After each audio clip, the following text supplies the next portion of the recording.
Well, hello, my kindred spirits. How are you doing today? I am so glad. Whoa, hello, I shook the table.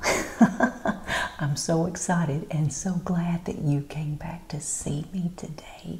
How have you been? I hope that every one of y'all are doing great. Now, I wish that I could turn this around easily and show you how pretty it looks outside here. Maybe I can. Let's try it because it is absolutely beautiful outside right now. Can you see the woods and the glistening light and all those beautiful fall colors? It's so pretty because we sit here in the mornings and have our coffee, and then we can watch the deer run through the back of the woods. There's a deer trail that they run every morning and every evening.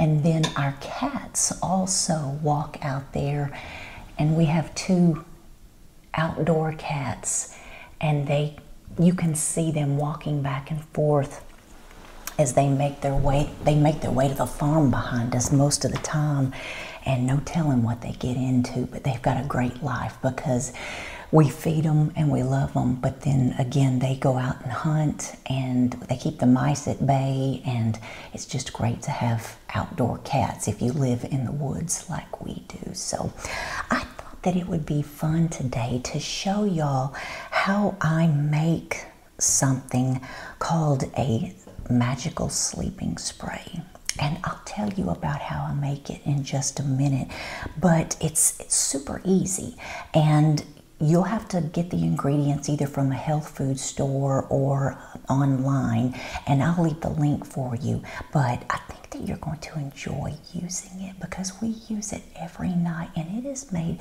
a tremendous difference in our sleep. And again, it's very easy. But I wanted to also tell you too, I was talking about the fall and how pretty it looked out there. We're going to get some cold weather here in North Carolina by this weekend, and I don't know how I feel about that. I don't like the cold. I could never live anywhere north of Charlotte because I cannot stand cold weather. It's not in me to have really cold weather, and our air conditioner, our heat pump air conditioner is busted. We have 2, one for upstairs and one for downstairs, and it's 20 years old. They go out eventually, but it's messed up, and so we have to get a new one.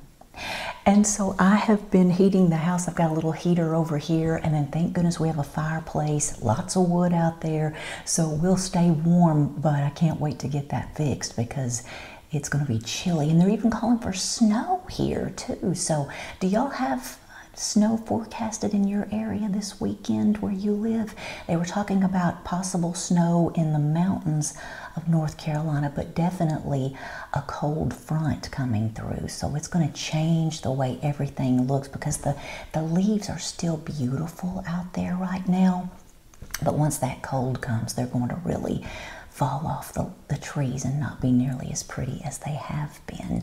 But I've been gathering persimmons because we did have somewhat of a frost a few days ago, and so I went out and I got the remaining persimmons off the trees and I mashed them into a pulp, and I'll probably make maybe muffins or some cookies out of that persimmon pulp, but they're so good. Do you have wild persimmons where you live?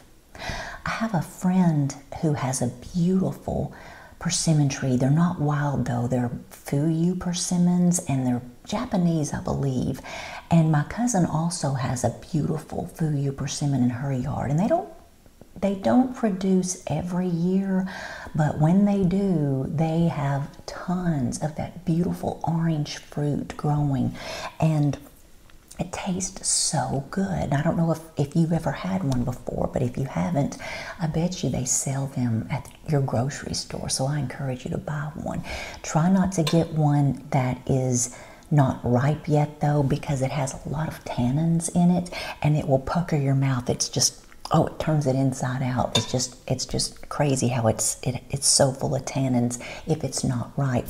But on Sunday, we had our Sunday dinner as we always do, and oftentimes we have all of our children and their spouses or significant others coming over, but also we have a young friend and who come over, he and his wife and their children, and their little girls are just adorable. They're 2 and 4 months old, and so one of the little girls, I love to take her outside and take her exploring, and we gather chicken eggs and we walk around the garden and see what's left. We'll pick flowers, and we pick some green tomatoes that were still on the vine, and we went to the persimmon tree, and so I was asking her to say persimmon, and she was saying it in her best little 2-year-old voice, and she wanted to eat it, and I wanted to taste it first because I didn't know if it was ripe enough yet, but she wasn't having it, and she ate that persimmon and she loved it, but it wasn't quite ripe yet, but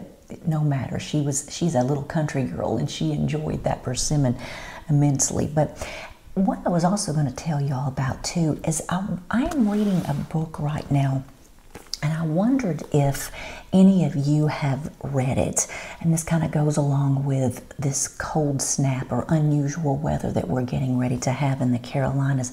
But it's called Isaac's Storm, and it's by Eric Lawson. And it says, "A Man, a Time, and the Deadliest Hurricane in History." And the book is about the hurricane in Galveston, Texas in 1900. It was September 1900, so 125 years ago. And I believe it killed, one part of the book says 6,000, but then another part says 8,000 people died during that hurricane. And I got this at my father's house when we were kind of going through his things after he died, and he had always talked about this book and how much he enjoyed reading it. And so I made sure that I picked it up so that I could read it too. And then when I get through reading it, I'm going to pass it to our middle son, Wesley, because he was always just kind of a weather bug when he was younger. He was always studying clouds and studying the weather and weather patterns, and we thought for a little while he might be a meteorologist, but he didn't. But this guy, Isaac, was a meteorologist, and it's been really interesting so far. And I wondered too if you do this. I make a lot of notes when I read books because you can't remember everything, and then sometimes I also come across words that I'm not familiar with, and I want to know what that word means. And I read something recently that if you're reading and you come across a word that you're not familiar with, I don't know the percentage, but you're a lot less likely to comprehend what you just read if you just skim past that word and you don't stop to look it up. So I always either have a dictionary or my phone somewhere nearby, and I stop and go look up that word that I'm unfamiliar with so that I can remember, what that meant, and then the definition of the word, and then I can go on and understand better what the author meant. I did that a lot, and I think I talked about that to y'all earlier this year when I read The Girl of the Limberlost by Gene Stratton Porter. Do you remember? Did I talk about that book, or did I just put it in the community post? I can't remember now, but again, one of the most profound books. I was so deeply touched by that book, A Girl of the Limberlost by Gene Stratton Porter. It was written, another one of those early 1900 books, and I think that's one of my favorite time periods is that time period, because it's so rich in history, but not only that, it's rich in language. And that was another one that was so full of terms and words that I was unfamiliar with, and it just broadens you when you read things like that. So I'll let you know about this book after I'm finished with it. And if you've read it, let me know in the comments, because I'd love to talk about it with you if you've read it, because it's so good so far. Now, let's move on to the magic spray that I'm going to show you how to make today. And let's see, I may have to move. No, I think I can get it all in frame here.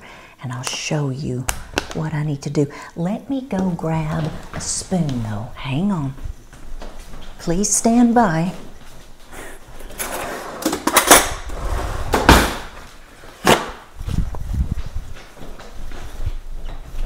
Okay, so here we go. We have little mixing items here. I learned how to make this spray earlier this year because I was having trouble sleeping and someone suggested that I could be deficient in magnesium.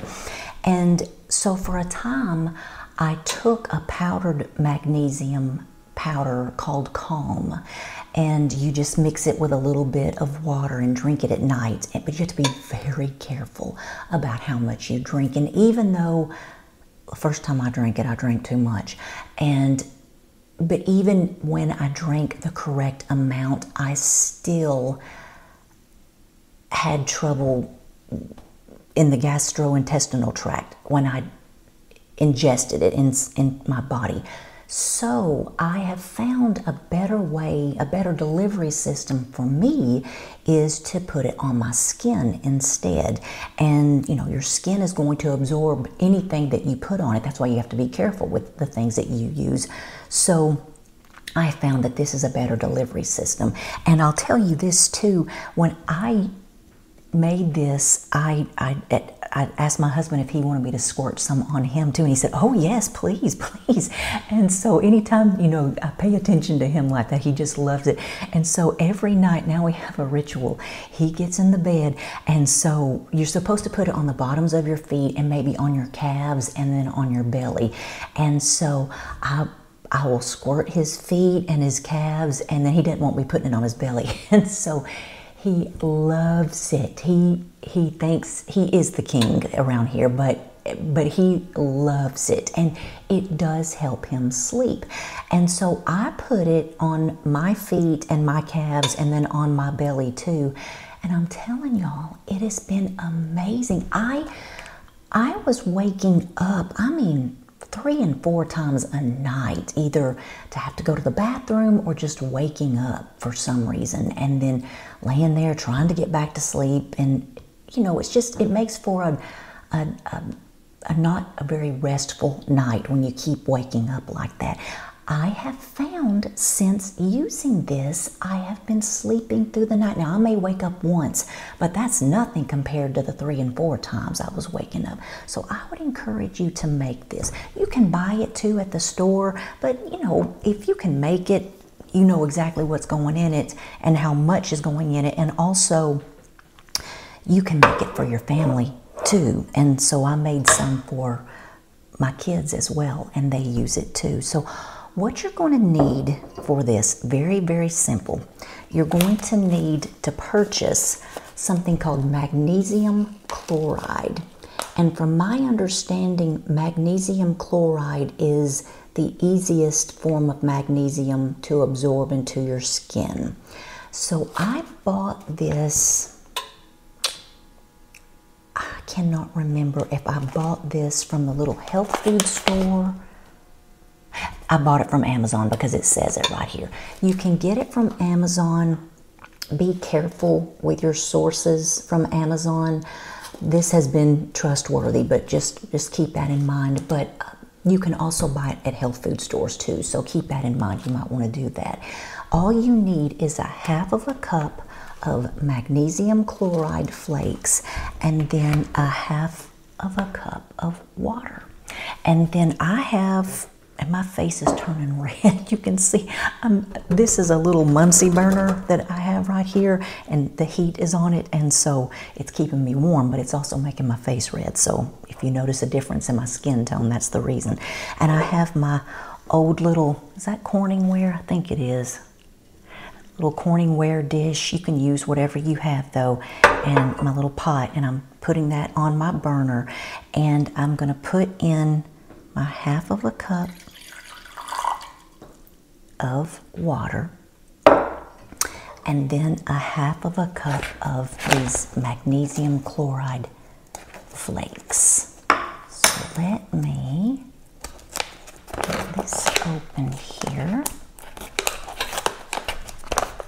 And let's see. Well, there we go.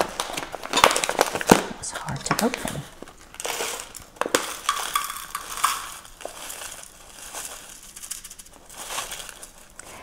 When you mix this together in this amount, it creates almost an oily feel, and so there we go. So we're going to put this in here and then mix it together. And it may feel a little sticky when you put it on your skin. And if you don't like that feeling, you can, the next time you make it, you can use a little less of the magnesium chloride, or you can pour off what you've made into a second bottle and put a little bit more water in it if it's too oily for you. But all you're doing is melting the magnesium chloride flakes in your warmed water. And I just have this on low, and it melts very quickly. And it's completely melted here already. So I'm going to cut off the heat with this, and then I'm going to set this here and set my little Muncie burner back there. And then I have these little amber bottles, and they come with a little squirter, and you can buy these at, I also can get these at my little health food store. I'm pretty sure you can buy them from Amazon too if you would like. And sometimes they come with these little funnels, which is very helpful in getting your liquid down inside. And I will tell you too, I've learned this, that when you're pouring liquid into a bottle, you want to make sure that there is a little bit of air coming in between here. Because if it has too tight of a seal, the water won't flow down into your bottle correctly, and then it'll come out of the top, even if it's not filled all the way up. So make sure as you're filling your bottles, you kind of lift that up gently and make sure there's not too tight of a seal going on there. And then the other thing that you can put in your magic magnesium spray is a little bit of essential oils. Now, I've talked to y'all before about the importance of using a good brand of essential oils. I've been seeing at places like Walmart, they sell essential oils, and they're very inexpensive, first of all, and something doesn't smell quite right with them, and I know they're not the real thing. They'll lie to you. They'll say it on the label, it's pure, but it's not always. And a lot of times things I have bought on Amazon too, this is so frustrating. They need to really regulate this stuff, because I've seen things that say USDA organic on things that they sell on Amazon, and I've done further research, and they're not. They are not USDA organic. They just print that. And so you have to be very careful with what you purchase. So with that said, I trust this brand, this Now brand of essential oils. Also, I buy a lot of essential oils through Mountain Rose Herbs, and I've talked about them before. They are a very reputable company, and they've been around for, goodness, I don't know, 30 or 40 years, and they make their products in Oregon, and they do a great job. So they are wonderful too. They're a little bit more expensive, but they are prime. They're very good oils and herbs as well. But again, Now brand is a very good brand as well. You can get these at your local health food stores, and I've even seen them at Publix too. They do sell them at some grocery stores.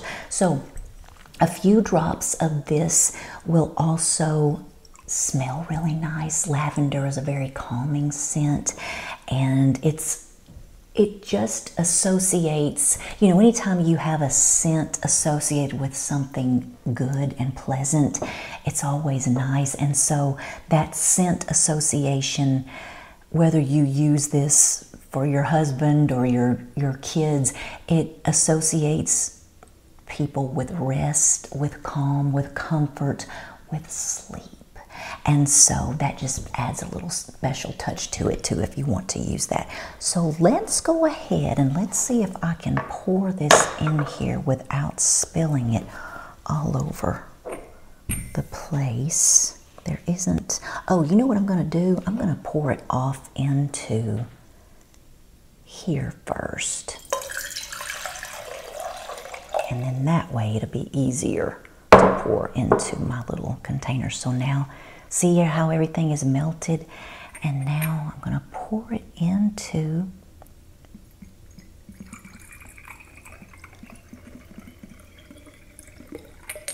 lift that up. And there we go. So I have a little bit left over. And I can put that into another container. So I have my little spray bottle here, and I'm going to add about 5 drops, and actually I added 6 of essential oil, and then I'm going to add 2 drops of rosemary. Rosemary is an uplifting herb. It's a happy herb too, so if you, rosemary can give you feelings of happiness if you smell it, and so I love it. I love it. And so I like to use that too, along with a little bit of lavender. And if your liquid mixture was really warm when you put it in the bottle, wait a few minutes before you put the top on. But if it's just, you know, barely over room temperature, it'll be fine. But let it cool down if you got it really hot. And then you shake it up, and then